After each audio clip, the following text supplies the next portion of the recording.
All right. Thanks for tuning in to one of the realest podcasts in the whole entire universe. The saga continues. That's right. I have a special guest.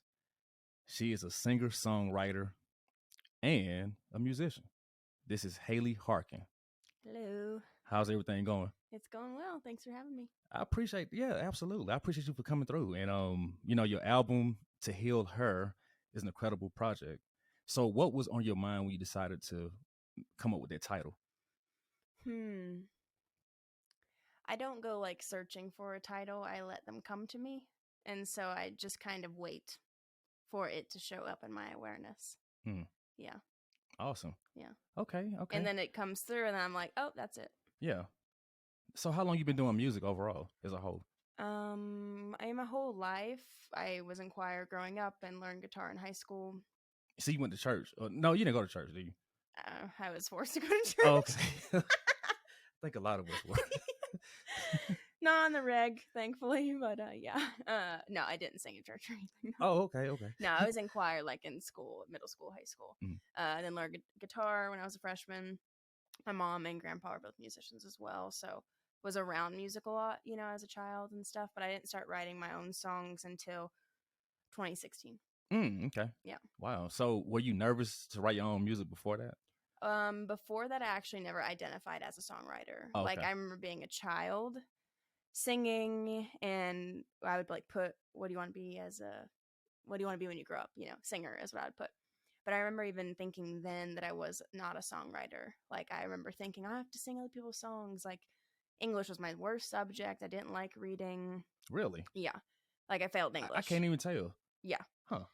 And my vocab's not amazing because of that, because I kind of missed this window, of paying attention. I'm working on it, but it'll be better. But yeah, so no, I never identified as a writer, even as a child, knowing that if I wanted to be a singer, it was going to have to be other people's music.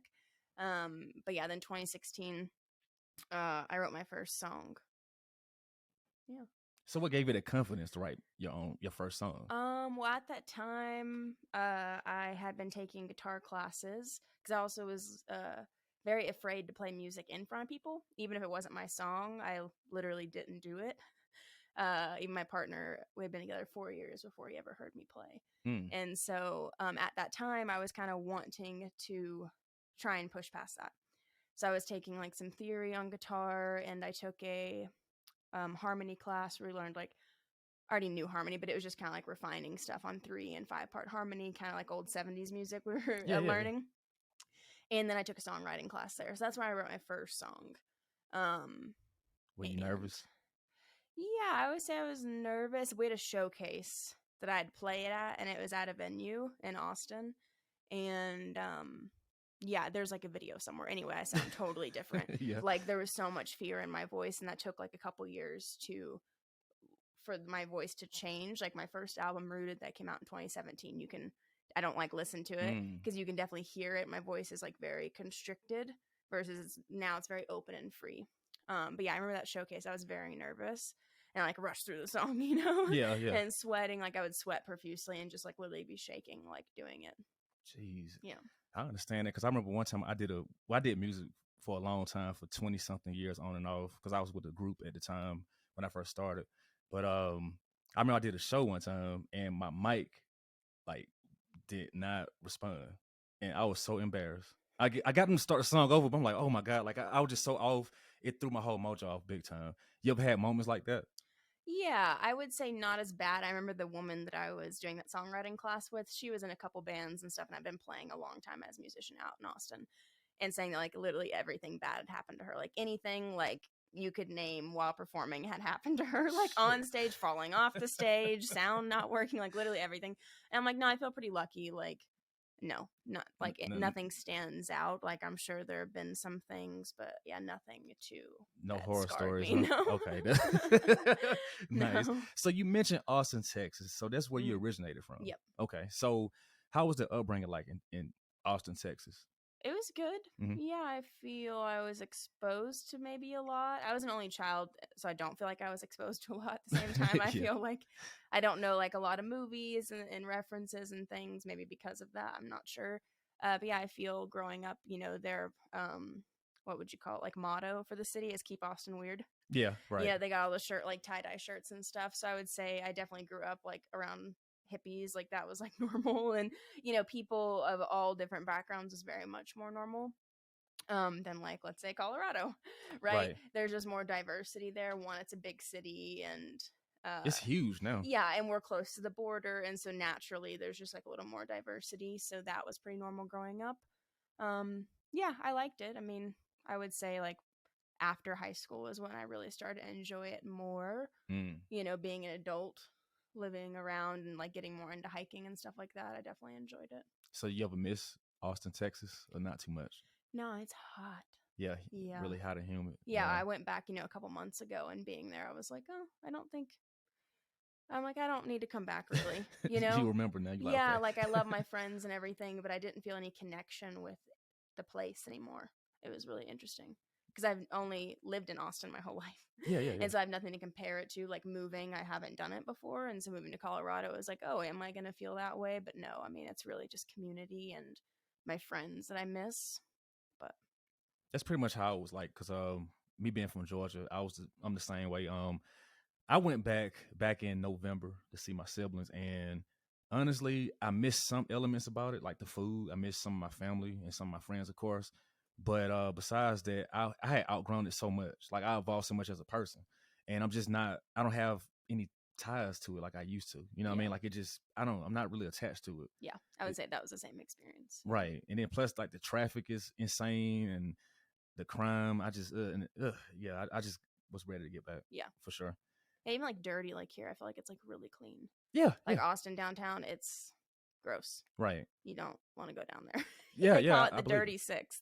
Really? 6th Street is called Dirty Six. Okay. Yeah, and so it's like because it's a city, like downtown Denver, I guess, is the same. I mean, it's definitely more dirty than up here, but I feel like Colorado is just pretty clean in general. Like they take pride in nature and making things beautiful more so than like other places I've been, which I appreciate. So what do you think about the people compared to Austin, Texas? Like, super similar. Really? I would ID people all the time that were from Colorado. There's definitely like a connection between Colorado and Austin in particular. Really? Yeah. Huh. And I've actually met several people from Austin since I moved here.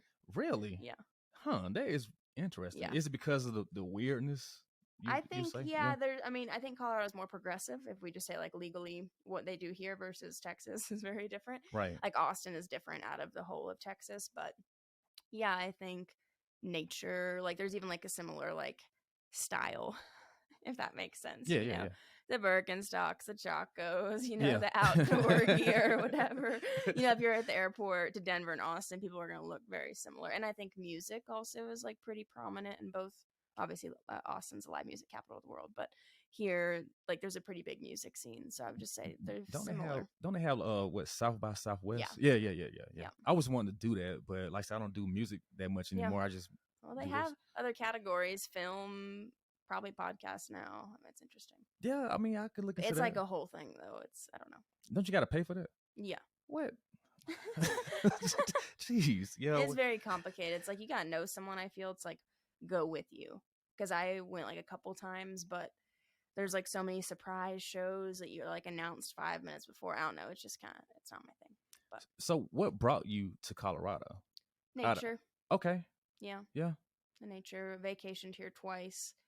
And it was kind of like, oh, what if we didn't vacation? What if we just lived there? Right. So you had no family ties here at all? I knew nobody. Oh, okay. Yeah. That's pretty much me. I didn't have anybody either. I just like my ex-girlfriend at the time, and I moved out here, for her, and it's one of the best decisions I made, to be honest. Yeah, same. Yeah, because like I said, it's just safer. To me, the people are real friendly. At first, it took me some time to get adjusted to it because I wasn't really used to how friendly people are. Okay, see, I grew up in Austin. Apparently, everyone's very nice there. Yeah. So that's just what I know. Right. And then I remember like going other places or even like small towns in Texas, and it's like people are not that way. Yeah, people judgmental, right? Yeah, and just like give you looks. But I'm like, I grew up in Austin, so I don't know. That's just how I'm used to interacting with people. But yeah, I find it's the same here. It's very just kind. I don't know. It's like, why isn't everywhere like that? It should be, or just really being called just being nice. Yeah, it really should. I mean, you would think, but nah, it's not like that. Like people have egos. I mean, I had an ego too when I first moved here. I had that city mentality where like people speak to me. I'm like, why you talking to me? But as time went on, I got adjusted. Uh-huh. I mean, because don't get me wrong, like overall, I always been a cool person once I get to know you. But when people like, hey, how you doing? Like I'm thinking like, what do you want?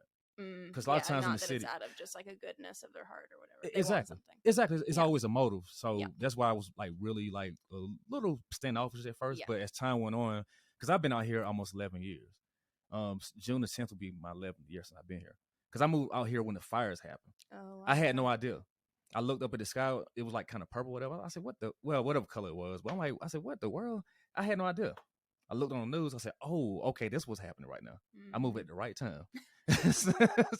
But like I said, I don't regret the experience at all. I know when the marijuana became legal, that's when you had an influx of people come through, and everything started to get more expensive. Yeah. The housing market went up. Yep. It's getting worse with that. So do you plan on living here for the rest of your life, or you're not really sure? I mean, for definitely the foreseeable future, I would like to have land like in Costa Rica. Also, like definitely like to travel a lot. I think the home base will be here though, for sure. Yeah, that'd be awesome. Yeah, I mean, I would like to have somewhere like a house somewhere like in a warm place during the wintertime. Yes. And then I come back here in the summertime. Yeah. That'd be great because the summertime here is incredible. Yeah. It's not humid. Yes. Because people say, oh, it's hot. I was like, nah, go down south and see what we're talking about. Or you can't help but drip. Exactly. Yes. You have a conversation, you already just drenched. No, you're not even doing anything. You're just you thinking. You sweating.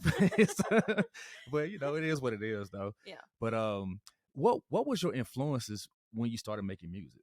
Let's say as a child, okay, when you were growing up, besides your parents doing music, what was your influences? What did you listen to? Who was your favorite artist? As a child? Yeah, as a child. Like 10? Yeah, I'll say 10, 5, 6, whatever. Okay, well, I'm a 90s child, so I mean, Britney Spears was my first concert. Oh, you went to her concert? Yeah. Okay. When I was 8. Okay, that's what's up. Okay. No judgment. Oh, I mean, she's a cool artist. Yeah, I mean, of that time. I don't listen to her now.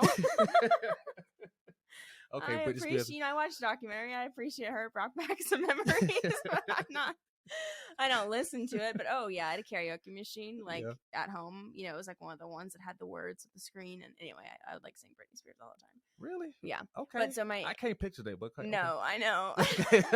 It's kind of like something I block out, but then at work, these like songs will come on, and I'm like, oh god, like Christina Aguilera, like Backstreet Boys, NSYNC. Yeah, you like that? Well, I mean, at that time when I was like 10, right? Yeah, but I would say my mom listened to a lot of Dave Matthews Band and country. My dad listened to like pretty much only 80s music. Mm-hmm. Yeah, so those are kind of my influences. That's some of my favorite music too. I mean, because I'm an 80s. Yeah, I love 80s child. music. I mean, it's still good. So yeah, it is. Says something. I mean, and some of it sounds like so ahead of its time. Yeah, in some ways. Yeah. Well, like, I think if it made it now, that it would still do good. Absolutely. But yeah, that was my influence as an early child. I don't think any of that influences me now. Okay, you sure about that? No, yeah. So what about now? I say as a teenager to your 20s, what was your influences? Well, who were your influences? Well, I'm in my late 20s now. Okay. So, yeah, I would say like now, I'll just say like maybe top 5 people. Pink Floyd.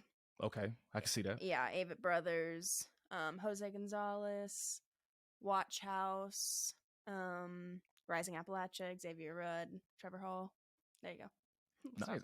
I can see that. Yeah. Yeah, because your style is definitely it's kind of like I ain't gonna say tailor made, but you can definitely I can see the influence. I can hear it for sure. Yeah, because like I said, you're an incredible artist.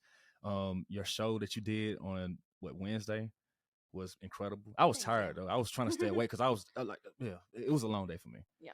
And I worked about like 12 hours a day or something like that. So yeah, I was tired. But I said I appreciate you for even inviting me to come through. Y'all was putting on a good performance. Thank you. The very first show I saw. And so what is your future plans with music?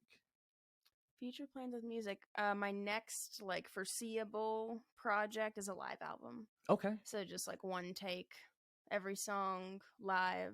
That's what I want to do. And I want to I'm going to pick like the songs I guess that I want to do live versions of, obviously, but I'm thinking like some older songs will kind of be in that, because my first album, Rooted, that I released in 2017, like I was saying, I still had a lot of fear and was very much still discovering my voice, but I still wanted to make music and was making music. But I'm would I say I'm proud of the songs? No. Like, I definitely cringe a little bit. I like the songs. It's just at that time in my life, for my skill and everything like that, it would be way different if I redid those songs. So I want to like redo some of them live.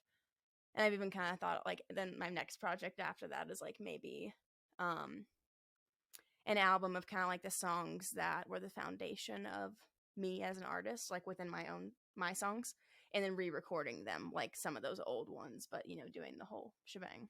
That'd be dope. Yeah, because I So still like them and they mean a lot to me, but I don't like listen to the old version because it's just, yeah, I've changed. well, So you gotta grow. no, and I honor it. That's why Yeah. it's still on Spotify and all that stuff, because I'm not like that. I'm not ashamed of it. It's like you can see the progression. That's great. But I would love to like give those songs like a new life, Yeah, that'd be great. Yeah. Well, that song you perform, what's it called? True Colors. That's one of them. That's Unrooted. No, that's a real good song. Thank you. Like I can hear the reggae influence. That was really awesome when you did that.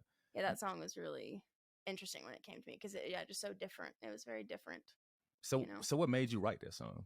That at the time I was listening to a lot of Xavier Rudd, who's Australian man, amazing. He plays like didgeridoos and drum kit, guitar, amazing. But yeah, definitely has like a lot of reggae influence. He's kind of all over too. He doesn't box himself in, but has like that Aboriginal kind of, and he is Aboriginal Australian and influence. But then we'll do folk acoustic stripped down, but then we'll like do real reggae where it's like the full band and everything. So at that time I was listening to a lot of him and I still listen to him and love him. But you can hear it in the song. I was listening to like some of his reggae stuff. So in that time I was doing like a lot of retreats and stuff. So it was very much steeped in medicine world, and my creativity just kind of like overflows when I'm in those spaces. So would you consider yourself kind of spiritual in some ways? Because I get that Yeah. kind of vibe from you. Uh-huh. Oh, from day one. Yeah, of course. I don't know if it's the way you dress. I don't know what it is. It's your energy. Uh-huh. It's an energy I got from it. Yeah. I think we can be like, oh, it's the way you dress or whatever, but I think at the end of the day, it's energy. Yeah, it is. Some people you might not ever think as spiritual because how they dress, but maybe they really are. Like, we don't know. Right. It's funny how our mind tries to categorize and think that we know everything based off of how people look. Right. Oh, I get it all the time. Yeah. Yeah, because people, they're like, you like that stuff? I was like, yeah. Well, like folk music, right? Mm-hmm. They're like, you like that? I'm like, yeah, I think it's dope. Because they look at me the way I dress, like, oh, they think I like just hip hop. I was like, no, I listen to all kind of things. I listen to heavy metal. I listen to classical. I listen to jazz. I like different shit. I played in the band. I played clarinet for a long time. Well, back in the 90s, I played clarinet. Cool. And my mother had all these records, like vinyl of like Janis Joplin. She had George Benson and all these different artists and different bands of that time. So a lot of stuff influenced me as well, because I love music. I mean, I don't listen to music as much like I used to because I listen to more podcasts now. And then plus, to me, mainstream music is just different right now. I prefer like independent music just because it's creative control. Like people can pretty much make whatever they want to make instead of making whatever the labels want them to make. You know what I mean? So I don't know. I don't know. I don't listen to mainstream. I haven't listened to the radio in years. Really? Like my music on the local radio station for March, they picked it was March Women's History Month. So they picked all these female local artists and they're playing their music every single day for the whole month of March. And I was one of them. Really? Yeah. Okay. But I don't even listen to the radio. A friend of mine the other day at the show was like, oh, I've heard you a few times down the radio. I'm like, great. I mean, it's a local radio, so I'm sure it's, it's indie 102.3 or something like that. But I'm like, yeah, I listen on Spotify. I like to choose what I listen to, Yeah. And I don't like commercials either. So yeah, I don't blame. Yeah. So have you ever been interviewed on a radio station before? Or no. Yeah. Really? Local. Local. Yeah. Just the other day. Is it on YouTube or no? Let's see. It's on their website, KRFC. Okay. The local radio. So 90. I can't remember the station, but KRFC. They do Locally Source as a show. It was an afternoon show, and yeah, it's local people. We talked a little bit, and I played like 6 songs live or something. That was cool. Nice. And then in Boulder, like 6 months ago, their local radio station I played also. Yeah. So you ever thought about going to Denver sometimes, like to try to get your music played out there? Or I think I've emailed them. No response. Yeah, 102.3, the women's thing, that is based out of Denver, actually. Oh, okay. Yeah.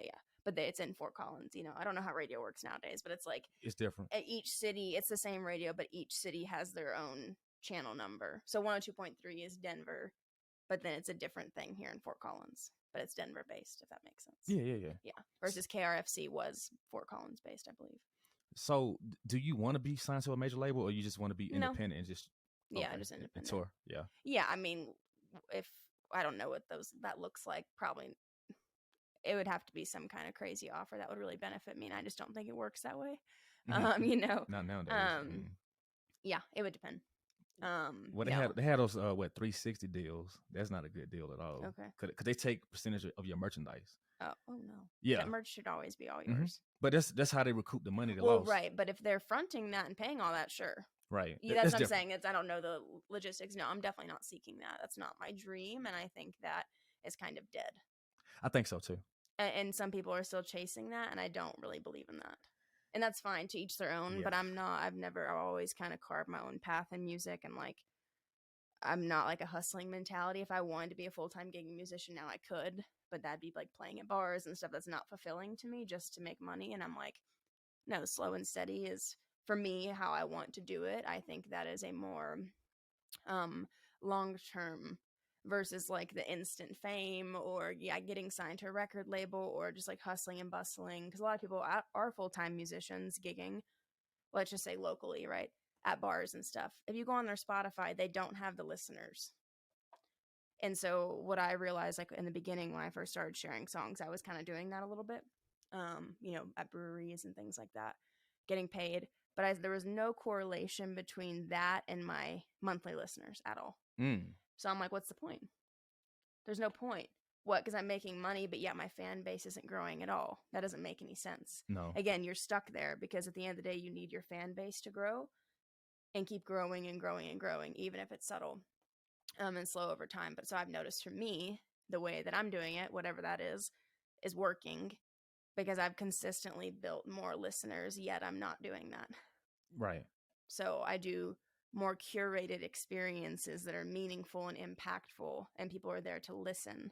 I don't want to play anywhere people aren't there to listen. Why would you want to do that? Seriously. Yeah, that's true. And the musicians don't, but I'm like, don't sell your soul. I mean, this is my opinion. People can do whatever they want, but that's why I don't, because I'm like, when you go play at a brewery or bar, you're getting nothing back versus like at the show the other night or my album release party, there is an exchange going on with the audience and I get something out of it too. Versus when I play somewhere out live and nobody's there to listen, it's like soul sucking for me. And I leave more empty. Interesting. Yeah. Huh. And I'm like, that's too impactful for me. I'm too sensitive. And it's like, yeah, the stuff I'm saying, like, and everyone needs to be heard, but I'm like, especially the shit I'm saying needs to be heard. And so I'm not just singing it to sing it. You know what I mean? Right. Like, I sing it for me, but I don't need to go out in public to do that. You know what I mean? I want people to show up there to receive the music. Right. That makes sense. I didn't even think about that. Yeah. Huh. So do you sell merchandise? Mm-hmm. Okay. Yeah. Duh. That's a dumb question because I remember. Yeah. That's a real dumb question. My bad. I've had merch for a long time. Yeah. I'll go through different things and, when I have new releases and stuff, have new ideas. And yeah, it's fun. And I wear my own stuff all the time too. So promotion. Yeah, there you go. When I like it, yeah. It's like I only make shit I like. I only buy high quality. Like I don't skimp on any of that stuff, So do you do like music videos for your songs? I haven't. No, you should do that. Yeah, it's been in discussion. You really should. I think that will help even like get more audience just to see that visual. Well, because I've kind of thought that that's dead, but then I look at artists that I follow and they do that still. Maybe it's not every song, right? It's their couple hit songs, like a single they release that there's really something there, but it has a lot of views, and I'm like, huh, that's interesting, But I also think, for me, I kind of never even entertained it until like the past 2 years, and I was like, oh, I would think I was watching someone that I like. Ayla Nario is her name. Beautiful, like medicine musician. And she was a dancer. And so very much dancing is a part of her artistic expression along with her song. And so she'll like choreograph this whole thing and loves like getting dressed up. And it's like this whole other art form expression. And I just never really identified as that. But I'm like, oh, I mean, it's a form of expression. I should try it on. And if I don't like it, I don't like it, whatever. But it could be fun. And again, it's like a visual representation of the song, which I think would be kind of interesting. Like, what does a song look like to me versus sound? Yeah, absolutely. You should do that. You should consider that. Do you have anybody in mind you would use to direct your videos, or do you want to have like full control of it? Yeah, I think, well, my partner does live music photography, Rodney, and he's done some videos for me. They're just standstill videos, though. And so we were actually talking the other day of doing video because he kind of wants to dabble in that and explore more. And so that would be comfortable also and Yeah, yeah, easy. yeah. And, so yeah, I think he definitely usually has like a vision because he is a very much more like a artsy photographer. He does a lot of live music photography, but it's not like by the book. It's very much trying to catch the feeling of the room Mm. versus this thing that looks like everybody else's. His very much stands out, and I like that. So for him, he usually kind of sees a visual, like what he's seeing. So I think it's a kind of a collaboration. So do you have like a specific song you would like to make a video for, like Teacher or Yeah. Thank You or whatever? Yeah. Yeah. Maybe. Okay. Yeah. I mean, I've kind of thought about it, but I would say it's not pinned down. No. Mm-hmm. Well, you should brainstorm because I think Teacher would be a great one to do a Yeah. video for. Yeah, I'll keep that in mind. Because you have a I pretty think good thank response. you too. Yeah, Yeah. that's a good one. Because, yeah, it's kind of hard being like, oh, what does the imagery kind of invoke within the song, I guess, to spark the idea of what you would create visually. Right. Because the thing for me of music videos and why I've never done them is like to keep it interesting for the duration of the song, I think is tricky. Right. How do you keep someone engaged with what you're showing them to want to keep watching? And so I think it needs to be a certain amount of artsy and intriguing and entertaining in its own way, So are you more into storytelling type visuals? Yeah. Because I like those. I like Yeah. when they actually have a story to it. Yes. You see the beginning and the end. You're like, okay, that makes sense. Yep. Right. Yes. But not every song has that either. So No. it's like, well, is it its own thing with this music in the background, Mm-hmm. Yeah. Well, yeah, I mean, you should. I support it. You should definitely do that for sure. And even if it's not like this super like high production thing. No, you don't have. No. Yeah. No, you can do it with an iPhone now. Yeah, no, for sure. I mean, people do it all the time. Yeah. Just sometimes the iPhone's better than the camera. I mean, exactly. It's probably cheaper too. Yeah. So, do you have any like unreleased recordings? Oh yeah. Really? Mm-hmm. Do you plan on releasing those eventually? Yeah, well, I guess I have unreleased recordings, but they're not like. So I have a Patreon page. I don't know if you know what that is. It's like yeah, I gotta get hip to that. I mean, I know what it is, but I just haven't really dabbled and dabbled. Yeah, so it's like where I became like more popular during COVID. It was already existing before that. I think YouTubers kind of are the ones that they were like, oh, like I've subscribed to this guy for a long time, Paul David's big guitar channel. He's an amazing guy. And to get like tabs for all of his songs that he did on YouTube, you paid $5 a month. So I did that for years. I subscribed to him, and that's when I first started Patreon. But anyway, so I have a Patreon for my music, and I do unreleased songs on there. Really? Yeah. Okay. And so like I would say they're songs I plan to record. Yeah. But I would say the recording I put on there is like a live. The mic I use at the show is a live mic, and so I do that and then upload it. I don't do the whole production thing. Yeah. But they are songs that I do want to record, like in the whole production thing. You should do that. Yeah. Yeah, you should definitely do that. I would love to listen to it for sure. Yeah. That's awesome. Yeah. So, do you plan on making another album soon or what? Are you working on another album? Yeah, the live will be the next album. But besides the live album, like just brand new material. No? Not at this moment. Okay. No. I just released an album. I know. No, because literally someone else asked me that. I'm like, whoa, I just released an album. It's like, so I released To Heal Her a year ago, then To Heal Her 2 a year after that. But when I had just finished recording To Heal Her, I was already recording To Heal Her 2. I'd already recorded Thank You at that time. And I knew that it was going to be this other thing. But it was kind of intense being like, oh, I'm done with this album and start recording the next one, because it's a lot of time. But every time, I mean, it depends on the song. Some songs are hard to capture, which I kind of talked about at the album release party. But so they take a lot more time just because they don't want to be caught is like the way I explain. They don't want to be like fixed. And so it's very hard to figure out how to find that. And it takes a lot of time and space and then time again and more space. But each time in its own way, I do get faster and I can put the idea down quicker. I just have the ideas come to me quicker and stuff like that. And then there's the exceptions, the songs that are more difficult to get on a fixed recording. Mm-hmm. So yeah, I love recording, and it's definitely, an art in its own.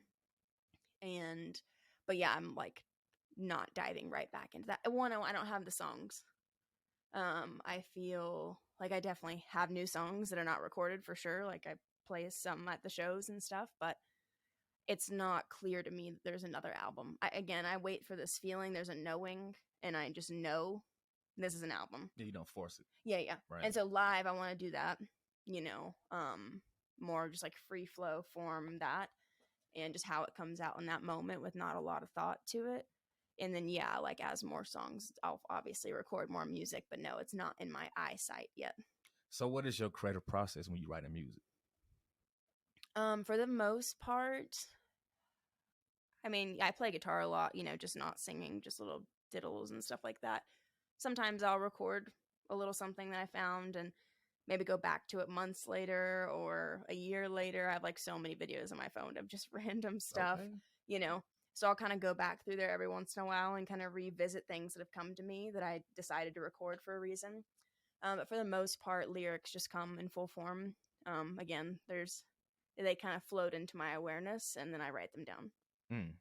So when you playing guitar, like, do you just mess around and then like certain tunes just click? It's like, okay, Yeah. okay, yeah, Yeah, and I would say then I'll, depending on my creative spurts and stuff like that, like might be messing with new chords. Like I really like interesting chords, and when I first started writing music, I was like even more out there with my chord choices. But over the years, I've kind of gone back more so to like basics, is what they would say. You know, like your A minor, C, G, or whatever. Because in the very beginning, I was playing very complex chords, like more Pink Floyd jazz chords. But naturally, I was just drawn to those. So every once in a while I get, and I still incorporate them, but it's just not as like every chord in the song is like that. It's yeah. like two songs are super flary or whatever, have color more so. But so I'll like have spurts where I go back and I'm wanting to learn really interesting chords, and that will bring new inspiration. I might find new chord progressions and stuff like that. Wow, Like True Colors would be a good example yeah, of yeah, that. yeah. You know, I don't even know how I found those chords. I just did, and you know, Well, it's a really dope song. Seriously, like I do hope you re-record that one. yeah, And you should do a video for that too. yeah, I think that would be cool. Yeah, it'd be dope. Yeah, I think they'll grab like a lot of different people too. uh-huh. Just a wide range of audience. I think, Yeah. you know. So I could see it being like, well, if it was like a really high production music video, being like super diverse and like what it's showing culturally and stuff, you know, like lots of people of different color and, right, yeah, I don't know. different Like, backgrounds. yeah. Yeah, different identities and Yeah, shit. like more like a world type music video. I don't know how to explain it, but Yeah. yeah. So do you smoke weed when you write music? Yeah, sometimes. Okay, so give you like better not imagination, but creativity. Yeah, I mean, I definitely like smoke and then play music. You know, maybe I don't get high and write Right. on purpose. Really? Because like I said, I don't ever try to write a song. You just let it flow naturally. Yeah. Yeah. Like sometimes things move me. Like maybe it's like it's been everything. It could be a quote. It could be a movie, someone else's song, something I read out of a book, and then the song comes. Like that will happen where something else brings a song forth just like right then. And or I am like called to journal when I haven't in like a month, and the moment I open it, boom, a song comes. You know. And sometimes I just write and journal and there's stuff in there, but usually it's pretty clear when it's a song because I'm not like editing it really. It's like full-fledged. Mm-hmm. I've edited a little bit like throughout the years, but I would say most of my songs come after I do ayahuasca. It's like right after that. Usually I get like 3 songs. So you record your own music though, right? Yeah. Okay, and you mix it yourself. I don't mix it myself. Okay. Yep. I pay someone to do that. It makes a big difference. Well, it do. And I really tried, and I actually want to learn how. I've been like looking into that recently. I would love to help people to produce stuff because I produce all my own stuff, and so I've learned a lot. But no, I can't mix to the level that I would want. So I've been looking into learning more about that and wanting to like maybe eventually help people record and bring their ideas to life. Mixing is hard. Ooh. Yeah. Because sometimes you listen to the same song for so long, you start hating it. Oh yeah. Because I mean, in the recording process, I listen to my song like 100 times. Oh, geez, yeah. Like I literally know, like on "Thank You," for example, like I just improv'd in that moment on the song. It wasn't premeditated when I like thank you, whatever. But now I literally have it memorized exactly how I did it on the album. Wow. Because I listened to it so much. Yeah. Even though that was in the moment, it was not even practice, nothing. It's like, no, I know everywhere that I go. You know? Right. Yeah. Well, I'm gonna switch gears real quick. I'm gonna go left field. So, do you believe in aliens? By the way. Yeah. Really? Mhm. I do too, because I think with this, how big the solar system is and other galaxies, we can't be the only like living beings. Yeah. I don't think so, at least. No, we're not. Do you watch like videos on solar systems as well, like Yeah. Jupiter and shit? I watched a video on Jupiter. They was talking about how what would happen if you fly into it. Just because I just want to know, you know what I'm saying? But that shit is scary because like they have an extreme temperature, like it's really cold, but then when you get inside, it's like really hot. It's like hotter than the core of the sun, and it rain diamonds.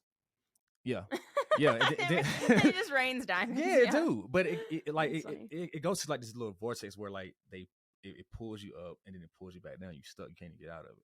But that's if you live. You might not even live when you get to that part. Yeah. Probably not. But I like stuff like that. Like to Yeah. me, I go on YouTube. I watch this stuff for hours. I lay in bed and just have my phone just looking the whole time, scaring myself. But I think it's fascinating at the same time. Yeah, it makes you feel small, right? Yeah, it do. It really do. You know, and I want to see it, not personally, but I send a camera up there and just kind of see what happens. Would you want to see Alien? Yeah, because I think I don't know. I think the aliens they might not be what we perceive them to be. They could be friendly. They could be. Well, what do we perceive? Or you mean like the mainstream narrative? Like when they probe you in your ass and all that stuff, and they take you on the spaceship. Yeah, they take you to spaceship and stuff. I don't think it's that. See the programming they've done with movies? Yes. It's all programming to scare you. I know. And it could be.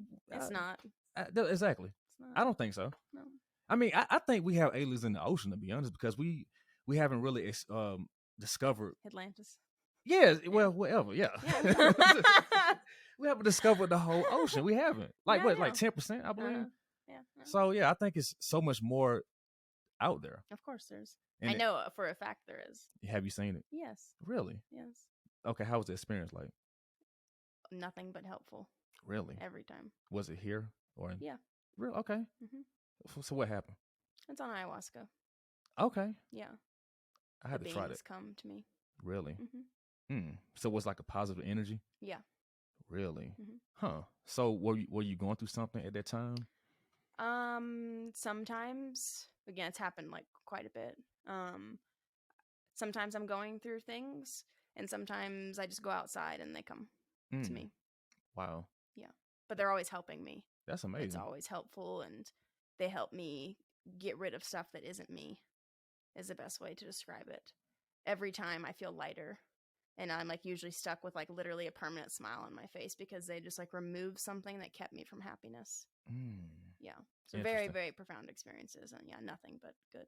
So was it like kind of like stress that's being removed from you, or what? Or insecurities? I think pain. I mean, trauma, like probably all of that. Yeah. You know. You had a lot of trauma too? Yeah. Well, yeah. What do you think makes the music? That's facts. Jeez. Yeah, I mean, that's the thing. I mean, I had a lot of trauma myself, and I had to come to grips with that. You know what I mean? I did therapy. I just had to talk about it sometimes. Because it's very, because as men, we taught to like hold it in and not express. I can't even talk right. Not express ourselves. You know what I mean? And that's not a good thing. No, that causes people to go ballistic. Yeah, for sure. I mean, we see it every day. Well, yeah, you repress the energy. It's all energy. It has to go somewhere, and so that's how we get autoimmune disease, cancer. I mean, whether people believe it or not, I believe it. It's all energy. And like I read a book years ago, probably 7 years ago, called The Fear Cure. It's like 700 pages, but it's about all these studies that have been done with people that like have cancer and disease and autoimmune disorder, and they all have trauma. There's like a direct correlation to your body manifests things that you don't let go of. Right. And so if you're not cleaning yourself energetically, it is going to turn into something. That's why we have to like address our trauma and our pain, because then it gets stuck in our body. Absolutely. Or there's also another book called The Body Keeps Score that talks all about this. It's a therapy book. And how, the body is so intelligent, and the body, like even if you go to therapy, like I did a lot of somatic therapy, which is in the body based. So it's like beyond the mind. So they'll say something or ask a question, and your body responds on a subtle level to the question, and they've been trained to pick it up. So your hand might twitch a little bit. Then they'll ask the other right question, and boom, the emotion will come out of you out of nowhere. You won't even know. It's like a psychedelic experience. And boom, you're there. And they didn't have to talk you into it, nothing like that. They just ask the right thing, and the body already wants to heal. It's your mind that keeps you from healing. So, a lot of time like on ayahuasca, the body will start to have a reaction before your mind has realized what it is, because the body wants to let the trauma go. So you might like start hyperventilating, shaking, something like that. Then you'll realize the thing. But the body's already started to process because it wants to let go, but your mind keeps you stuck in it. So how do you even like reprogram your mind? I guess you have to have a desire, right? A want and Yeah. need to change. Well, and because I use ayahuasca, so ayahuasca actually breaks neural pathways in your brain. So like everything we do are pathways in our brain, behavioral patterns, conditioning, right? And so those grooves in our brain, right? Like I always imagine that's them because the neural pathways do look like that. And so it's like we keep making the same choice. We're setting that groove in and groove in and groove in. Ayahuasca breaks that and allows you to make a new choice. You have like this window after, like where there's like neuroplasticity in your brain, and you are less bound to your prior experience. So it's easier to be like, no, I'm going to choose this way. I'm going to do this behavior instead of my old behavior before you start back again on that. And other than that, I mean, it takes a lot of awareness to change your patterns. But obviously, psychedelics are a huge help because they do that. They give us more awareness about ourselves to see our behavior from a witness instead of like identified as Haley. I like back up in my awareness beyond myself, and then I can see the pattern. But you have to train your mind to do that, and it can be difficult. Well, yeah, especially if you're so used to being indoctrinated by whatever you was taught as a child.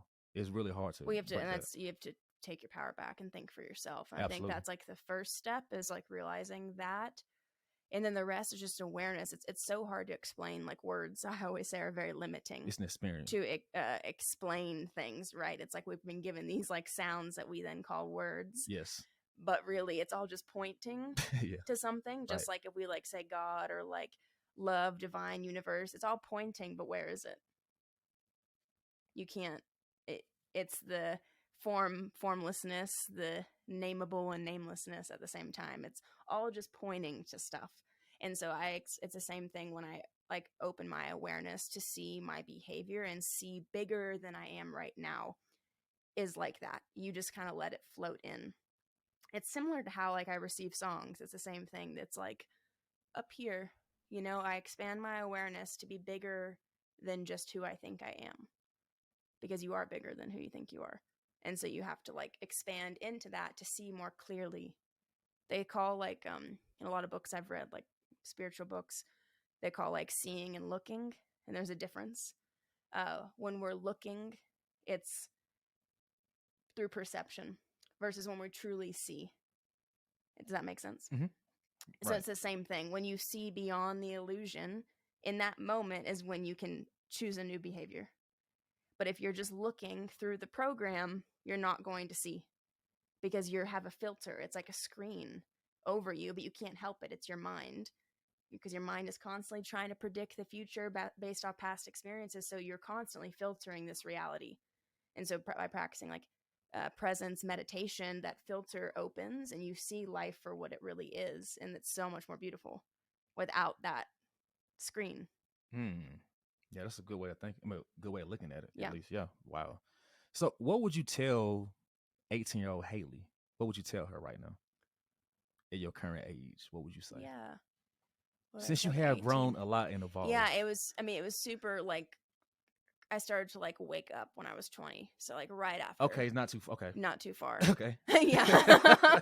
No, but 18, I was still very much in it. I was drinking a lot at that time. And yeah, I would just say like, it's like right around the corner, because it really was like when I was 20, I stopped drinking and then I just woke up from the You had the dream. epiphany. Yeah. Okay. And my whole life changed after that. My whole life just took a reroute. So a dream that you had.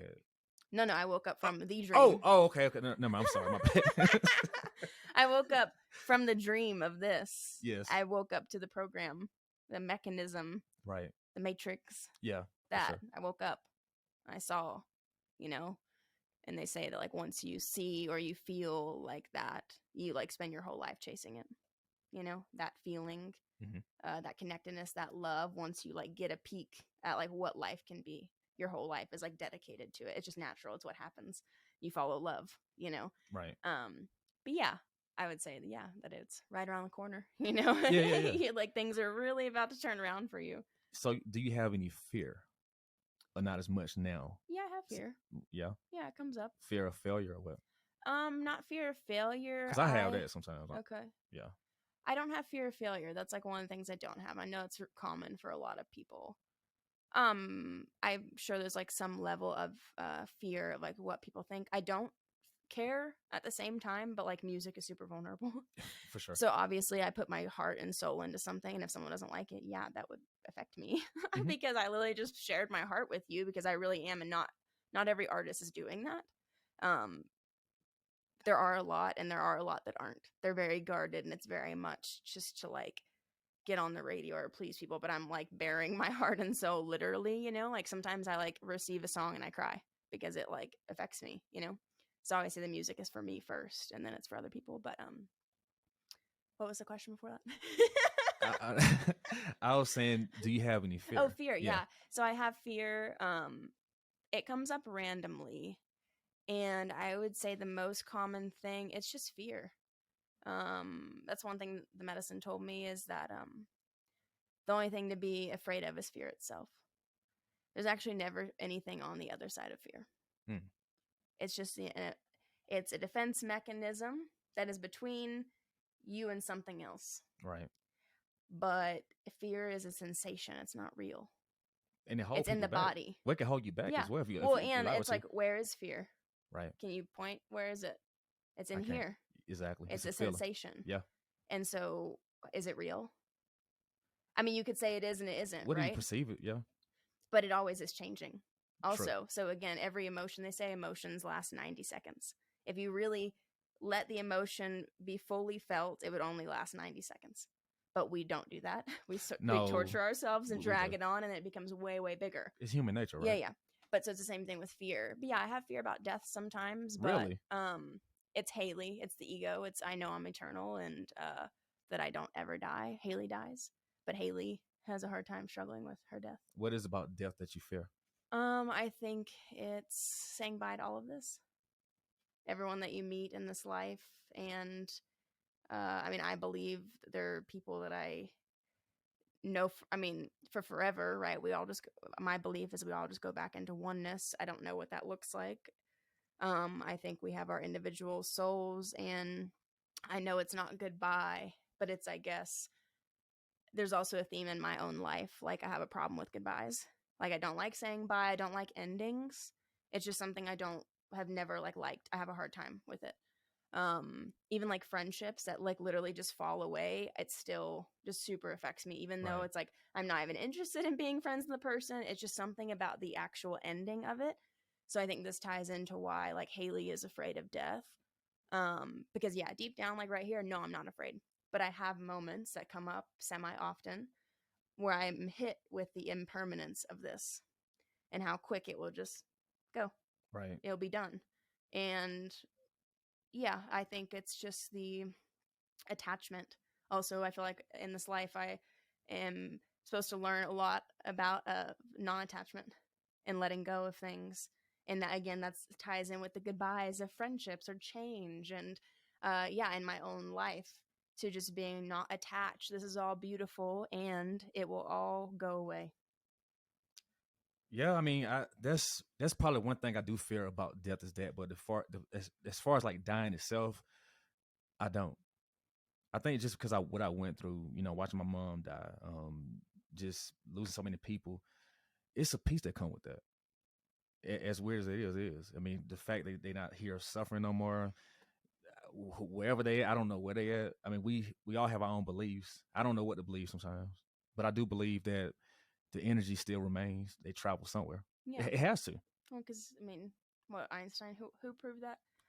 It probably was Einstein. Or what's the other guy? Newton. Oh, Isaac Newton. There we go. Yeah. Right? Like I believe it was energy him. and motion. Yes. That same person. Yeah, it gotta but be yeah, him. it's like that energy never dies. Right. It doesn't. It just transforms. And so, yeah, I think I've had like my teacher died 3 years ago, and that was like the first death I've ever experienced in my life that was Really? like close to me. Oh. Like where it like broke me. I mean, it broke my heart open. Was this the guy you posted the other Mhm. day? Okay. Yeah, Okay. Norberto. Right. He's the person that I learned from for Oh. ceremonies and everything. So yeah, he was my teacher and friend, and all that. But yeah, when he died, and he died like at 45 or something, and it was like super sudden and everything, and it just broke my heart open, and it taught me a lot, though. Grief taught me a lot, and I think it teaches a lot of people. It makes you really fucking present. Yeah. Like, boom, right here. Right. Again, you're awakened to that you are going to die because someone close to you just died. Because we can't focus on it all the time. Death, it's not healthy, right? No. Like, we have to live our life. Right. But then we have these moments of, I call it a remembering. Of course. That we are going to die. Absolutely. And you just kind of like, oh, okay. And also at the same time, I mean, it's a beauty. It's like this, grief and love are the same side of the coin, they say. And it really is true in my experience. Like, all the grief that you have for someone is how much you love them. How beautiful, right? Would you rather have loved than not loved? And so then you have to feel the grief, because that is the amount of love you have for that person. And in my own experience, like when he died, like I can close my eyes and feel him like pretty often. And like the love is very much real. It doesn't go away. So to me, that shows like he's gone from here, but he's not gone. His love is very much alive in me and the people that knew him, and his teachings still live on, even though he's not here. So it's like, just because someone isn't in their physical form doesn't mean they're dead. Right. They're dead here. But yeah, I don't know. Sometimes, do you ever feel like you ever been here before? Like Of being course. Because I feel I'm an old soul. Yeah, I already know that. Well, yeah, you are. Because sometimes I have those moments. I'm like, man, I remember doing this. I mean, I remember doing it, but I don't remember doing it. If that makes sense. Yeah. It's just weird. Like, I feel like I've been here before. Just certain things, like even like the knowledge that I had, certain things I just know. Yeah. There's a knowing. Yeah. And you don't know how you know. Yeah, exactly. Yeah, I have that a lot. And I've been like this since I was a child. Like, it's just certain. Well, I grew up around old people too. My cousin Betty, she's been there for about 20 years, but back in the day, she was a bootlegger, and I used to be at her house sometimes, like on Sunday, whatever, and she have all these old drunks there, and I'm just analyzing everybody, just listening to them, talking to them and stuff. So maybe some of the knowledge came from that, but I did have like a lot of different things I would say. I'm like, I don't know how I said it, I don't know where it came from, but it came. Like, people ask me for advice. It's your soul, right? Again, because I mean, in my belief that knowledge doesn't disappear. Like, you know it when you need to know it. And I know people that know their past lives and have full recollection. That has not happened to me. But I know many people that know that remember what they have been before. Right. But we I think there's an agreement that we forget to come back, because there's a beauty in the forgetting, because then you get to remember. So, and it's the same thing if we're like, every moment are so in love with life, and it's like, would that be interesting? You know what I mean? Like, there has to be this forget, remember, because why are you here then? Exactly. If you came to be in a remembered state all your life, then you're not really expanding, really. I mean, you already know, so what can you expand beyond that? Fact. If that makes sense. It's like the suffering, and what's on the other side of suffering is growth and expansion, so you can't have one without the other. That is true. So with that said, you was going to perform a song, right? I was going to, yeah. Okay, yeah. Please do. Exactly. Yeah. Okay, Which one you want to perform? I don't know. Do you have a request? I mean, you mentioned teacher. Geez. Let's see. How about Thank You? Okay. Sweet. Staying so stupid. Okay. Should I like that. I think that should be good. Okay, sweet. I mean, you can hear me. So. Yeah, I can hear you just fine. All right. Yeah. Yeah, okay. Sounds good. Cool.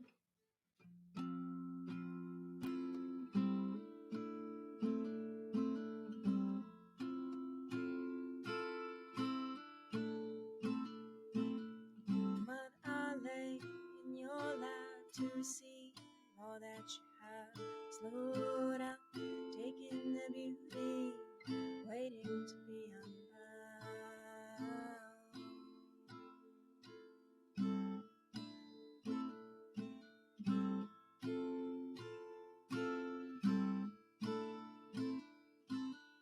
Thank you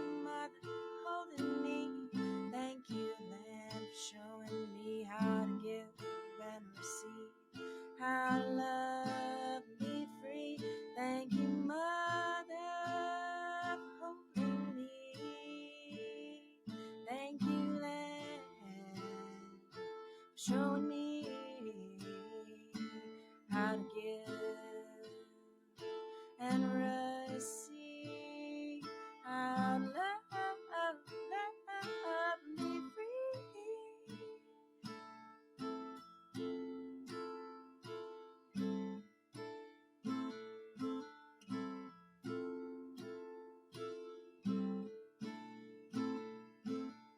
Quiet mind to hear her voice inside.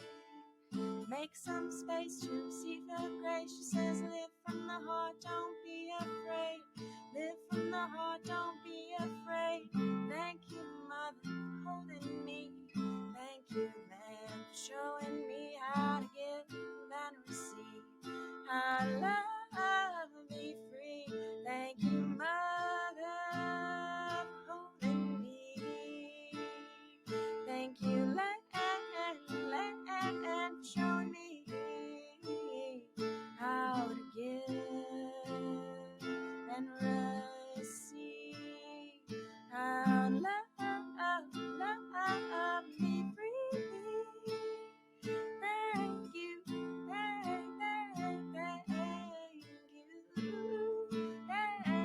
thank you, thank you,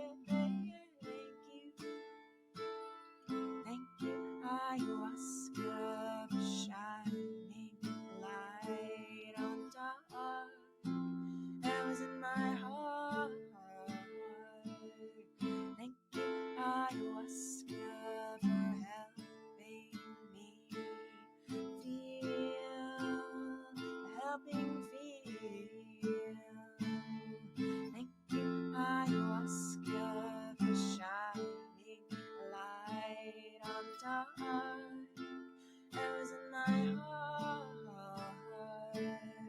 Thank you, ayahuasca, for helping me feel, for helping me feel. Thank you, thank you, thank you, thank you, thank you, thank you, thank you.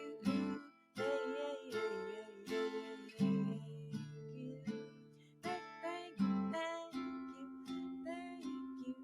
thank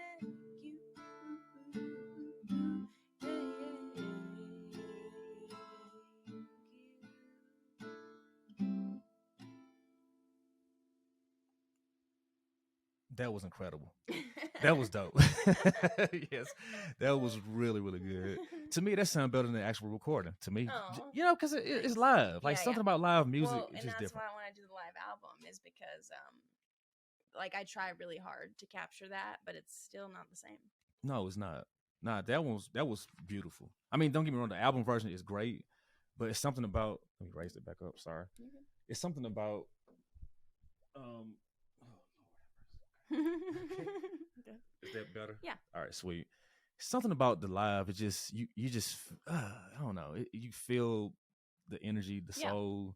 I don't know. It's just it's different. Well, it's more in the moment in my music a lot. I do a lot of improv, and so it's hard to record because it's all in the moment, Right. just whatever's coming through. I don't filter it, and so yeah, there is something that is hard to capture. I mean, it's this moment. How do you capture this moment?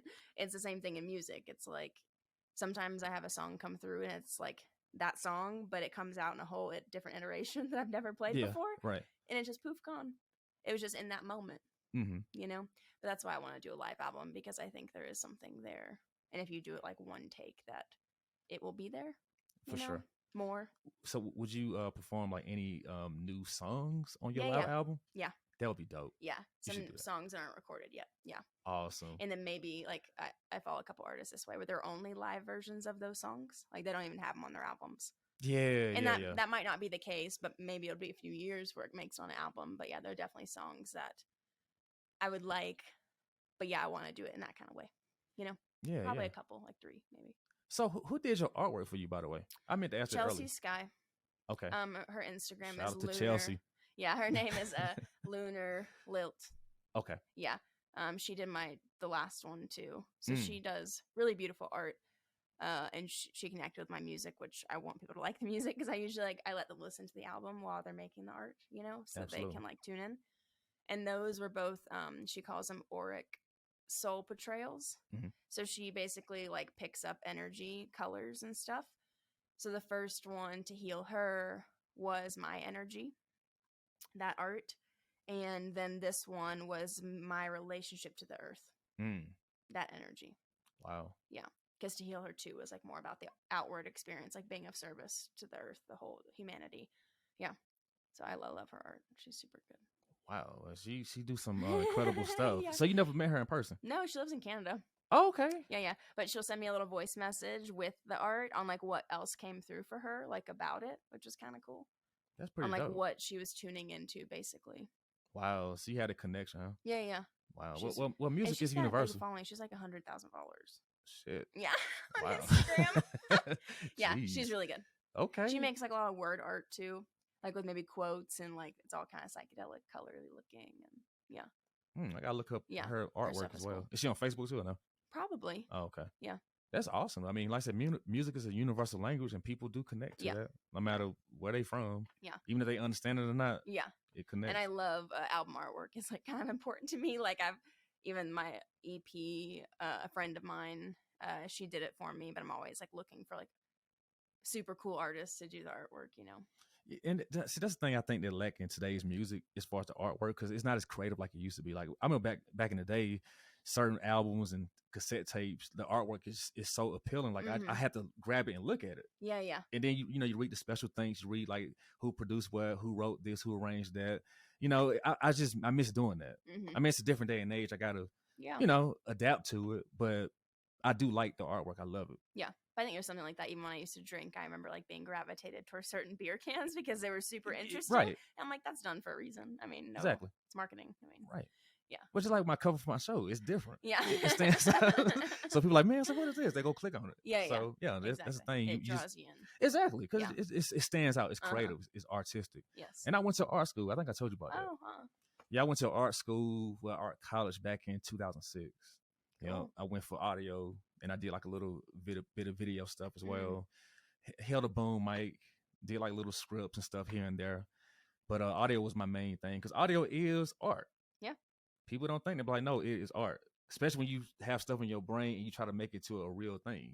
Right. You hear something, exactly. But how do you hear it out here? Right, exactly. Not in your head. Exactly. Which, I mean, music is a lot of that for me. I'll hear ideas, and that's how even my recording process is I have the foundation of the guitar and vocal. That's what I start with, right? Everything else, I'm listening to what wants to be there. And so it's just a lot of listening. And then I'll get the idea. I'm okay, well, how do I create that? Or how do I then put it on paper, basically? You know? Because we can hear it, but sometimes I don't know what the instrument is or how to create it, Mm-hmm. So did you go to any kind of college or no? No. I went to cosmetology school. What? Yeah. Really? 10 years ago. Really? Yeah. Right out of high school. Really? Mm-hmm. I never would have thought that. Yeah. I was going to do that. I worked at a really high-end salon in Austin for 2 years, apprenticing under a woman there. She charged $160 for a haircut. What? 160? Yeah. Was it Men really? came in too. What? Mm-hmm. She must have been really attractive. No, she's Damn. lesbian. Sorry, okay. Not that it matters, but I wouldn't say people were seeking a relationship with her. But no, she worked in New York for 20 years. Okay. Lived there, was born, she's born in Louisiana. Okay. Lived in New York at a really high-end salon. Then came to Austin, opened her own salon. And yeah, I apprenticed under her for 2 years. And then I was about to get my chair, and my haircuts were going to be $100 starting. What? And then I started doing ayahuasca, and then I came home and I got fired, and that's all. Damn. The rest is history. Really? Yeah. Okay, that's what's up. Wow. My whole life took a different course. Well, you seem to be doing pretty good right now. Yeah. I mean, it was meant to be. I trust it. Do you feel like you're at peace overall? Yeah. Well, I almost called her that bitch earlier. No, I still have, because it was just ugly the way that it ended, and so it affected me a lot at that time in my life. I was on salary. Anyway, it was crazy. While I was in Brazil, I had a dream I got fired. I was at an ayahuasca retreat in Brazil. It was a day we were coming home or something the night before. I had a dream I got fired. A coworker was with me at the retreat. I go back to work the next day. I get fired. But for Damn. no reason, I got unemployment and everything. I literally like manifested me being fired. Shit. Yeah, because I wouldn't have done it because the money would have been too good, and like I would have been making $100,000 a year starting. Wow. Yeah. And I at that time I was already, I'd started doing the medicine, so I started writing songs and was definitely the fear was dissolving, But now I was like, oh, well, I'll do music when I have the money from doing hair. Mm-hmm. That would never worked. No. No. So literally it was like ayahuasca, like literally like rearranged my whole life. And yeah, because I wouldn't have done it. And I worked at one more salon after that for like 6 months. And the whole time the universe kept just being like, why are you doing this? Damn. So finally I was like, okay, I'm done. And so I went back to the food industry, which I hadn't been in. And I didn't want to go back to, but then I started calling myself a musician. And that was in 2017. I got fired February 2017. Damn. Yeah. I had no idea you was a hairstylist. Yeah. That is amazing. So do you still know how to do certain things? Yeah, yeah. Really? Yeah, I have my share still. I'll Okay. maintenance my own hair in between haircuts, Yeah. And I cut like a couple friends' hair and stuff, but Do you charge them $100, no, $160? no, I charge them like $30. Okay. Well, you very generous. yeah, because I'm like, oh, it's just money. I mean, it's what like it's just a little bit of money for me, but yeah, at that time in my life, I was super into it. Like I worked like New York Fashion Week and everything. Like my boss sent me there to New York, like to do classes and stuff. Oh wow, you was really serious. Yeah, and I was like super into the education, like super. What would you call it? It's like super artsy people that are hairdressers. If that makes sense, they're really pushing the boundaries of what hair is at that time. Right. Like super artsy, making really artsy videos like to their haircuts and stuff. It was kind of interesting, but I was super into that. Did you like it? Yeah, yeah. Okay. And I liked learning stuff like that. Like I was like, oh, I'm gonna be like famous and like I'm gonna like work on stages and stuff, and I wear makeup every day also back then. Really? Like Okay. bright red lipstick. Really? I can't see that. Wow. And then after I got fired from that job, I've never worn makeup since then. Damn. Like fuck you. It scarred you, huh? Yeah. I mean, I was like 23 or something. Oh shit. But yeah, because it was like a 5-person salon. It was very intimate. Like I was like best friends with the guy that was at the retreat with me. My other friend worked there, and then I never talked to them again after that. Like they literally never talked to me again. And so that was kind of hard. Again, another ending. But like no, like now 100%, I was like growing out of that. I couldn't keep working there. I mean, it was bound to happen, So did you have like particular clients that you catered to? You was really cool with? Well, they came to see you. So I was her assistant. So, and most people that came there were like rich house moms. Okay. Like take their bag when they walk in and that kind of place. Okay. Yeah, yeah. Wow. And they were cool and stuff, but yeah. It's different. Interesting. Again, it was like New York and Austin. Right. So how do you like that compared to working in the food industry? Because I know it has its pros and cons, I'm sure. Yeah, yeah. I mean, I would say, especially now, I could not do that because these people are so high maintenance and stuff, and that just doesn't work for me. No. Right. Because you're real humble. Yeah, yeah. And that very much... It was like you had to kiss their ass, and I'm just like, fuck that. No. Yeah, I'm like, no, we don't. Even when I'm a server and people act like that, I'm like, I'm sorry, what fucking year are we in? Yeah. I'm not your bitch. Right. Like I'm your server. Treat me like a human being. Exactly. I mean, it's definitely rare, but it does happen sometimes, and you're just like, whoa, what time are we living in? Because you're acting like it's like 50 years ago, For sure. But yeah, I like it better. I mean, yeah, it's easier.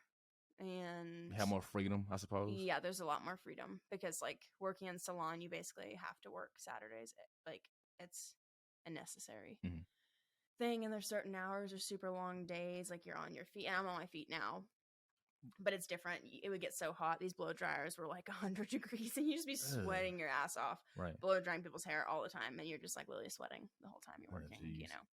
Yeah, I don't miss it. I mean, at all. I was a totally different person at that time. And you're pretty like stationary, right? In a certain area. Yeah. You're right. Like there, sink, there, sink. Oh, jeez. Yeah. I mean, thank God for them. Like we need people to do that. No, yeah. But yeah, I couldn't do that shit. But the culture is just toxic too, and that's really. I think it's like we're turning a corner. There are a lot more people that are like not like that. But even like chemicals and stuff that. We use natural stuff at that place, but the amount of chemicals that people breathe in all the time that are hairdressers, I mean, that's not good for you. No, it's not. It's literally proven to damage your brain. Right. And so, like, the salons that I was interested in stuff like had like special equipment that was filtering out. They were using natural product and stuff, but I think it's very much like a gossip industry. Like people I was come going to and ask sit about in that. your chair and just like gossip and like, or expect you to be their therapist. And I'm Yeah. just like, that's not cool. Where's our boundaries here? You know? And that's changing. Like the woman who does my hair in Fort Collins is not like that. When we talk, she knows I used to be a hairdresser and everything, but she's very much not like that. And I think like the younger generation is coming in and being like, no, you don't have to wear makeup and you don't have to wear all black. Like you can wear whatever the fuck you want and it can be cool. And like I've even seen people do like silent appointments where like you book ahead of time and it's like no talking. They request that we don't talk at all. Really? Yeah. And so it's just changing the Interesting. industry standard that it doesn't have to be this like sit down and we're going to talk the whole time. It's going to be super draining for the hairstylist, but that's just what you're paying them to do. You know, it's weird. Amazing. I Yeah. did not know that. Yeah. Huh. Because I usually, well, they talk to me when I get my hair Uh-huh. cut. Well, sometimes I pass Oh, out. and that will happen too, where then you become the counselor somehow, and you're like, Yeah. I'm just trying to get my hair done. What's happening here? Yes, that is true. You're like, if anything, let's switch that around. That is true. I'm paying you. Yeah, yeah, exactly. Well, I mean, some conversation I like when we talk Yeah, about like of sports and course. stuff. But then some stuff I'm like, I don't feel like talking about that. Yeah. You know, it just depends. Well, what it again, is. there, in my experience, you know, it's been a while, but like it tends to be pretty just toxic conversation. It's not Really? anything like positive. About man ain't shit. Yeah, or Yeah. just like gossip, like who's sleeping with who or whatever. You know what Lord I have mean? Just like mercy, children. Lord. And I'm just like, Oh, we got Lord. nothing better to talk about? Oh, Really? Lord. Nothing better to talk about, you know? Jeez, I'm not surprised. Yeah. Oh, God. Yeah, I cannot work in that industry at No. all. No, No. there's no fucking way. Uh-uh. No, fuck that. I can't imagine you doing that shit. I guess, well, I didn't know you back then. Yeah. But me just knowing you now, like the past year, I just can't envision that. Yeah. Well, I guess because you evolve.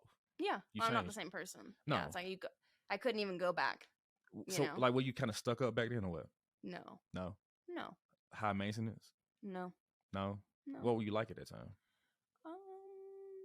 Yeah. I mean, I pushed a lot of like boundaries and buttons, and Damn, I think okay. like the first incident my boss got into, it's because I questioned things and nobody else did. Like how things were run. That's always been like a thing of mine. I think it's okay to do that. It though. is, but people who run the place don't like that. Okay, fair enough. You know, right? Because you're questioning them and you're making other people question. So but I know it's for the good. But anyway, so I would do that. I definitely always have speak in my mind about stuff, and my mind has grown on what my thoughts are and everything. Right. But no, I would say, yeah, I still loved music. I mean, at that time, I drank a little bit still. Yeah, I like the same things though. I still hiked a lot, and yeah, it's just more even exaggerated now. So speaking of like hiking and working out, whatever, what got you into doing yoga, by the way? Because I do yoga. I started doing yoga in high school. Okay, so what got you into that? My mom was a yoga teacher. Oh, she still is. She doesn't actively teach, but like she's done a bunch of trainings. She's here. No, she's in Austin. Okay. Yeah. But it's funny. I talked to her the other day, and she's like, I just taught a yoga class for the first time in like 5 years. I was like, that's crazy. Anyway, someone like needed, and they're like, can you do it? And she did. But yeah, so I was aware. My mom was also vegan, like, or vegetarian most of my life, then vegan. So that's kind of how I was introduced to a lot of stuff, was actually through my mom. And that's right, you are vegan. Yeah. And so my mom was vegan, has been vegan for like 15 years, was vegetarian for 20 years before that, you know, but never forced anything on me. But I was very much exposed. Like she made me meat and stuff like that. So then when she did yoga training, I knew what yoga was, obviously. And I went in high school, and I remember that it would make me feel better, you know. And at that time, hot yoga was more of a thing, which I don't feel like it's much of a thing now unless it's like Bikram. But like back then, it would be like a normal flow. It would be heated. It wasn't Bikram yoga. It was just a heated flow class. And I feel that's a little more rare now. I don't know.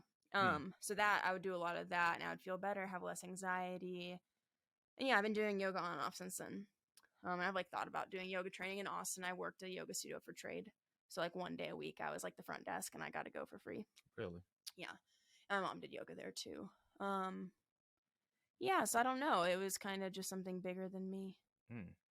You know, that got me into it, I guess. That's kind of how I feel about music. It's like, yeah, I love music, but it's not me. It's like something bigger, you know. Well, I love yoga. I mean, I got into it. I first done yoga back in 2010 when my car got stolen. Because I was so upset. I was so irate when it got stolen at work. And this lady I met, she saw me at the gym because I was boxing at the time. I was fighting. And she was like, you should come to my class. So I said, cool. So I came up there. And at that time, I'm a younger adult, grown, whatever. And I was a little immature, and I felt like kind of weird because I'm the only guy up in the class. It's definitely, I just noticed that the other day again too. I went, there was like one guy in the class. It's definitely more still of a stigma. Even male teachers. Yeah. That came up the other day. Me and a friend were talking about. I was like, yeah, it's kind of weird. But don't get me wrong, I like being around females. Don't get me wrong, I do. Uh-huh. I like the feminine energy. I Yeah, do because I'm but masculine. It's But kind of interesting to just notice yes. that it's more of a feminine dominant industry. Right. Well, because guys get weird. They think it's or closed off. More for sure. Women are just more open. Right. And I'm pretty open. I consider myself very open. So like I do it. But at that time, I went like a couple of times. I felt kind of weird for some reason, and I stopped going. But when I injured my back last year, that's when I said, you know what, I'm going to try this. And I tried it with an open mind, and I've been doing it ever since then. I love it. Yeah. I love yoga because there's such subtlety to it. Like, again, I've been doing it so long, and there's so much nuance that takes years to pick up on, right? It takes that one teacher saying the one thing, and you're like, oh my God, I get it. Right. There's so much subtlety to every posture that it takes so long to learn that subtlety, right? Mm-hmm. And it's still doing stuff for you, but I think that's one of my favorite things about it is there's these tiny little things you just start to learn over time, and you're like, whoa, yoga is something so different for me now than it used to be. It's like even more of a tool, Well, it's hard though. It's not easy. Yeah. The other day, I went to a class a few days ago, and I did a headstand on accident. Never done one before. Just floated on up. And I was like, what the heck was that? You had good balance? Yeah. Okay. I went up and came back down controlled. Okay. And I was like, what the heck? I'm not hating on that. But no, I've never done it. Wow. And I was just like practicing. I was doing dolphin trying to kick up, and then I just floated up, and I was like, what the hell was that? Wow. And then I came back down and tried again. Of course I did. It was just that one moment. I was like, whoa. But it was also like meditation. That's what I felt like. It was like, because I was so focused that I could just do it, if that makes sense. It was like an otherworldly experience, kind of. Right. Huh. That's interesting. Huh. Yeah, I could not do that yet. I try, but yeah, one day I get it. Yeah. It's just with my back stuff, I'm just really cautious about that shit. Yeah. You know what I mean? Because my back injury was bad. Like I couldn't drive my car. I couldn't go to sleep. It was bad. But like I did yoga. I done laser therapy, which Brittany been doing. That helped a lot, to be honest. Of course, like changing my diet, like buying like turmeric powder and black peppers. What else I did? I did the float tank where you just float for 90 minutes. Take the pressure off. Yeah, it was kind of weird though. I've never done it. It's weird. I can picture in my mind what it's like, and I'm like, oh, I'm okay. Yeah, for 90 minutes. Yeah, it's a little. You just floating in water. Yeah. They play classical music the whole time, and then when it starts, you gotta get up and take a shower. See, the manager, her name is Francine. Hey, Francine. She did tell me that I still had dry salt on my face. Yeah, so I went out in public and people looking at me crazy. I didn't know. I just thought they was just tripping or something. But I got home and I said, you know what? I said, Francine messed up. So I had to, clean my face. Yeah, it was bad. It was egregious. But yeah, so like yoga is such a life-changing thing for me. It helps me remain calm, especially if I'm dealing with stress. I don't know. I just feel like nice and centered. Yeah. I find it's like cold plunge therapy. It's the same thing. You basically put yourself in situations to train you to how will you respond when you're under stress. Right. And that's what yoga is to some extent. More meditation and breath focus, but like basically you're going to be put in these postures that are going to make you sweat and kind of ignite fire. And how are you going to respond? Right. Are you going to let your mind take over and tell you how this sucks and blah, blah? Or are you going to be present and let it go? That takes time, but that's the practice. I think it's basically training you to then be able to deal with life. Right. So do you like doing cold plunges since you brought it up? I go through phases. I don't know if I could ever like that shit. But I mostly do just like cold rinses. So I either start with it or end with it, like 15 seconds, the coldest. That's a long time. Yeah, but if you just stick with it and breathe. Yeah. Well, I did a cold plunge one time. I did a Facebook Live video, and that was brutal. It was really brutal because like it knocked the wind out of me. Okay, yeah. Because at first I was gonna jump in. I said, I'm just gonna jump in. I put my foot. I said, oh hell no! I said, I'm gonna take my time. I'm gonna take my time and just sit down. The key is to open the body. I know, but damn. Because then you just resist, and that's what causes even more pain. Right. And you'll even notice, like out in winter here, are you walking around all clenched? Because usually people are, and I'm kind of used to it now. Yeah, you're not letting it in. Right. Like we don't have to walk around. It's winter, like the whole time. You could open your body, relax, find like comfortability in the cold. But it's hard to do. Like I mean, it's hard. It It's takes mind time. over. Mind over matter. Yeah. Right. It takes time. I mean, or mind over body, basically. Yeah, mind over body. Yeah. Well, that time when me and Brittany and Jenny, we went hiking in Rocky Mountain National Park. Oh Lord, I should have prepared myself a lot better because I didn't have toe warmers, and my toe was so numb because it had just snowed and it was like really windy that day, really windy, like super. I'm like, good, we couldn't even see that well. Yes. I said, look, I won't be on TV, but I won't be on TV that bad. Like with us getting lost, like, but it was a good experience. It was fun. I don't know if I'll do it again in that kind of cold. I told Brittany, you need proper gear. Yeah, and then plus, it was just too cold for me. And then plus, like we had got lost for a second, and yeah, because they had me leading the way. I'm like, I don't even know where I'm at. You know what I'm saying? And then Jenny's son lost his boot. I said, oh Lord have mercy. So we had to, help him find his boot. Yeah, it was crazy, but we survived. We here. We alive. So it was a good experience. But yeah, I got used to the cold. When I first moved here though, oh Lord have mercy, it was terrible. It was real terrible. But now at this point, like I know what to dress. I know how to put on my thermals, layers, layers, layers is key. Socks and hand warmers and things like that. Yeah. So that's very important. That's a key necessity on surviving the cold out here. Mm-hmm. And so anyway, what is your social media handles? Haley Harkin. Okay, on Facebook and Instagram, right? Yeah. Okay, sweet. Well, I feel like we should do a part 2 one day. Okay. Yeah. All right. What would that be about? Anything you want to be. It could be about I don't know, your shoes. I don't know. Anything. I'm open. I talk about everything, so it doesn't matter. Cool. All right. Well, thanks for having me. I appreciate you, and thanks for coming over. Yeah. Thanks for coming to the dungeon. All right. Well, stay tuned in for the next episode. Peace.